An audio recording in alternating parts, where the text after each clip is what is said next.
Welcome back to my channel. I wanted to try something out that's a little bit different today. I wanted to do a book review for one thing, which is not that different. The book I was thinking of reviewing is this one right here. Oh, it's backwards.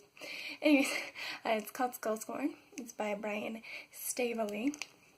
I just finished reading it last night. I thought it was a really interesting read, and I wanted to do some discussion and whatever, reviewing that. A few warnings though, this won't be a spoiler-free review because I'm terrible at figuring that out, and let's face it, spoilers are just easier to talk about with the book, because otherwise I'd pretty much be like, well, I liked it, or I didn't like it, and otherwise I don't know what to say about it without being too spoilery, so it's definitely going to be a spoiler review. Along with that though, right now you're getting my face. But I was thinking, as I'm actually discussing the book and stuff, I would actually show off some of my snakes as they're eating. I wanted to do that because it's kind of something that's on my channel is my snakes and stuff. And I was like, you know what, for this one, why not combine the two? So warning, there will be snake feeds. I don't feed live mice to my snakes, so there is that, but if you're uncomfortable in any way watching it, this probably is not the review for you. Along with that too, I just also wanted to throw in that part of why I think it'd be fun to throw my snakes in beyond just I want to have a video with my snakes as well as talking about books. It's just because of the topics in Skullsworn. It's all about like life cycles and things like that in a lot of ways. That's a big theme to it. Life and death and all of that. And so I was like, hey, that kind of fits feeding my snakes, so let's go for that. So that's what I'm hoping for there. And yeah, that's basically what's going to be going on in this video. So I'll be back in a few moments with one of my snakes for you guys to watch eat, and then I'll start discussing Skullsworn and we'll go from there. But yeah, I hope you guys enjoy. It is kind of a new thing, so we'll see if it takes off or if anyone likes this style at all. And yeah, so in just a minute I'll be right back with my Skullsworn review and one of my snakes eating. As we begin our discussion, it's going to be for Iris. Iris is a leucistic ball python that honestly has nothing to do with the novel. So let's get into our discussion of Skullsworn. Come on, Iris, it's right there. So as I mentioned, Skullsworn has a very strong theme of death and the cycle of life and all that. This is not even really a spoilery thing. The very beginning of the book, which I think was even in the plot synopsis on the jacket, is that she's one of these people called a Skullsworn, and one of the things that they do is that they have this system of trials to test themselves. They believe in a god who is basically like a death bringer, and so her trial is that she has to go out and kill a certain number of people in a certain number of days. The biggest part of the challenge for her being that she has to fall in love with someone in that time frame because she hasn't ever been in love before, and then she has to kill that person as like the pinnacle of her trial or whatever, and she's really concerned and freaked out about it and all of that. So that's kind of why I was thinking, oh, this kind of has to do with life and death, and it makes sense to kind of show off my snakes a little bit while talking about it. So since I already said that this was going to be very much a spoiler review, let's jump into the ending real fast, because that was the biggest impact on me that I really wanted to talk about. So obviously I knew getting into this book that she was going to have to kill somebody that she loved, and she's going back to her hometown and decided that she wants to kill this man, Rook Lamlak, or something weird like that. It's like a foreign type name, so I don't know if I'm saying it the way that the author intended, but whatever. Anyway, so she has her sights on him because he's the closest she feels like she ever came to love, and that was many years ago. And so she's going back to try and find him and fall in love with him. And I was semi-okay with this plot line. I was like, okay, I can work with it. I'm curious to see how it plays out. Half hoping the entire time that I was reading it that he would not die and that she wouldn't die, because part of it, if she fails her trial, she has her two witnesses that are following her, and then they'd kill her. So I was like, I'm hoping that we just avoid all the deaths somehow. Fancy that, me going into a book that's all about death and then wanting to avoid the whole thing. But the way that the story ends up going is that one of her witnesses is someone that she was apparently in love with. There were sort of signs and foreshadowings of it. I didn't think it was strong enough to really, like, make it an official trial and effective and all that. But that's how they end up playing out the story. And I was like, well, I guess, okay.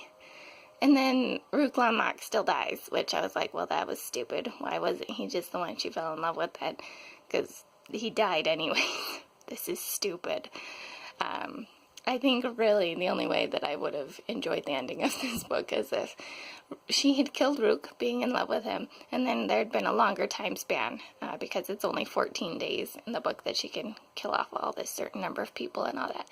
And that in that longer time period, she found out that she was pregnant, and then she killed herself as the end of her trial, as her final offering or sacrifice or whatever. Because one of her people that was listed in her trial that she had to kill was someone who was pregnant, full of new life, or whatever. And so that, I think, is the only way I would have been happy with the ending. But instead, she did end up pregnant in those 14 days. But Rook was dead. Her supposed love was dead and all of that. And I was just like, this is kind of lame. I don't like it. And it was really unfortunate, too, because I really liked a lot of the rest of the story, and it was really well written. The pacing was really good. I had a lot of fun with it overall. It was just that ending. I was like, oh, really? This is how we're going to end it? Really? Why? So, yeah. Anyways, that was that.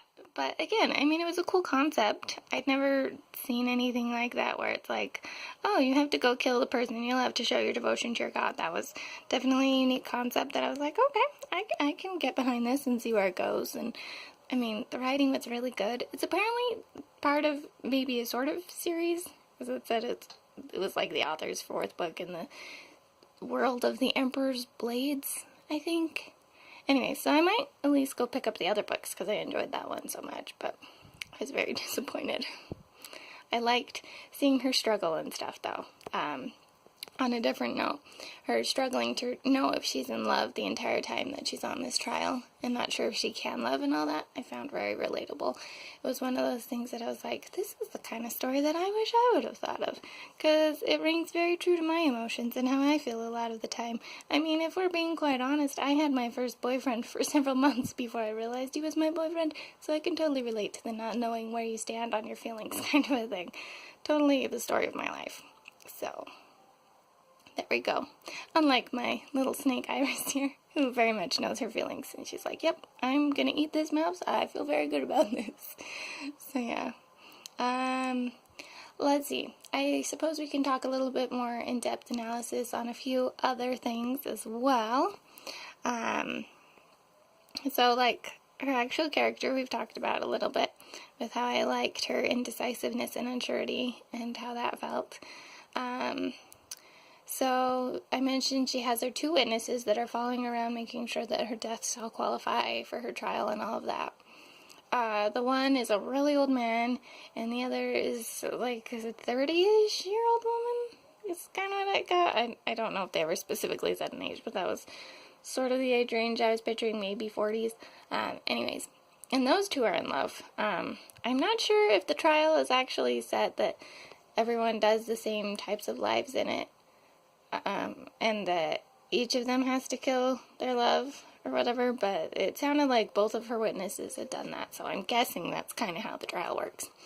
Anyways, so they had both killed loves before, but are now in love with each other, and their romance was very strange, because the female was also very promiscuous and things like that, and the old man just kind of brushed it off, and then at the end of the story, you see how they really are in love and really do deeply care for each other, and that it's not just all this joking and banter that you've mostly seen. And I really liked them. And they both died. The one I mentioned because our main character killed her, and the other is part of a battle with some sort of not god, but immortal person. I probably would understand a little bit better some of this lore if I'd read the other books, since this was the 4th one within that world. But yeah, it was a cool setup for them, though, because they were called, like, the Neverim, if I'm pronouncing that right. I'm guessing it's similar to that. And there's these people who live outside of the place where our main character grew up, who worship those people as gods, not realizing that they're just immortals and not actual gods. And they always have this phrase for like grading each other and all that, and they say never them. And then at the end of the book, it's like, it's not really never them, we're calling it's never him, and just over time it's been lost and turned into never them. I thought that was a really cool, clever little wordplay. I was like, oh my gosh, this is so cool. I maybe would have seen it coming if I'd read other books in the series and knew their lore, but oh my gosh, it's so cool. So yeah, there was that. Yeah, I think that's about all I've got for right this moment. And Iris is about done with her mouse. You can see how that tail is just barely sticking out. So if I think of anything else, I'll come back with another snake feed. And otherwise, I think that's about it. But yeah, that's at least some of my feelings on Skullsworn. And that was Iris eating a mouse. So I will be back either shortly with another snake and some more thoughts, or in another video. So see you guys soon. I decided I had a few more things to say about Skullsworn, so I'm back this time with Sybil. Sybil's a western hognose snake, so that's why she's got that little upturned snout and kind of where the name comes from. But anyways, the few extra thoughts, I realized that I hadn't talked really about Rook other than saying that I'd liked him and his interactions with our main characters. So I figured I'd briefly discuss him while Sybil has a good chew on her food, and maybe a little bit more about the life and death and the way it's addressed in the novel as well. So, Rook is a fighter, pretty much born and bred in his blood. He just loves to fight. That's basically how he's described. And by the time that our main character is reunited with him, he's become leader of the Green Shirts, which are kind of like a police force in the city. So he still gets to do his fighting, but he's doing it more lawfully now than he used to. When he and the main character met, they were actually fighting each other in a prize arena for a large part of that first day that they knew each other. So, kind of fun stuff. Anyways, so he was a fun and interesting character. He had a lot of wit, and I don't know what else I'm looking for. His personality was fun to read, basically. I really enjoyed it a lot. It was fun to see how they kind of clashed, but also really got along, and his acceptance of what she was in the end when she was finally honest with him was pretty amazing. He basically sacrificed himself for her at the very end, which is part of why I was like, well, that's stupid that he died. Couldn't he have still been killed by her hand and still been her love? Anyways, it was stupid. But yeah, I liked their relationship, and I really wanted it to work and, you know, last and not just end in death at the end of the novel, so there's that. But that was kind of what the whole novel was about. This does lead into what I was saying about how there were the life and death cycles that it really went for and addressed in the novel. It was really an interesting perspective to have religion, basically, that the main character was following, where it was like, death is the end, death is the final acceptance, death is a gift and a blessing from our God, and life is just everything that comes before it, and everyone faces death in the end. And seeing the different ways that they learned to accept death was interesting, because at the beginning our main character thought she'd accepted death because she believed in this God, believed in death being a blessing, and was, you know, willing to go about her trial and give this to people. But at the end of the novel, when she seems like she's gonna fail her trial, she's like, no, I need more time to live, I can't do this. And throughout the novel she has different times when she's questioning too, well, what is the point of life if I'm just gonna die and sacrifice myself to him, and that's gonna be my greatest gift to him is me dying, why am I here living? And it was just interesting to see worship portrayed in that way, because obviously most religions don't really encourage people to kill other people as a part of the worship. But it is an interesting way to look at addressing how people are religious and why they're religious, and what does it matter to have these beliefs and follow them if in the end you're just going to die, you know? It was really cool. I really liked kind of the thought process and the logical things that you had to kind of go through to figure that one out and decide where you stood on the matter of it too. So I think that really does pretty much cover it now. But I just wanted to make sure I threw in those few other words. Plus, it's so silly to watch Sybil try to eat. She just chews and chews at her food. If you didn't know, Western hognoses are actually slightly venomous snakes. So that's part of why she's trying to chew on her food instead of just swallowing it straight down. She's trying to inject the venom into the mouse to make sure it's thoroughly dead, even though it's already dead. Snakes aren't always the smartest on that. It's just instinct for them too, so, you know, they're just following their instincts. But despite the fact that she is a venomous snake, she's only slightly venomous, at least for people. Their venom is more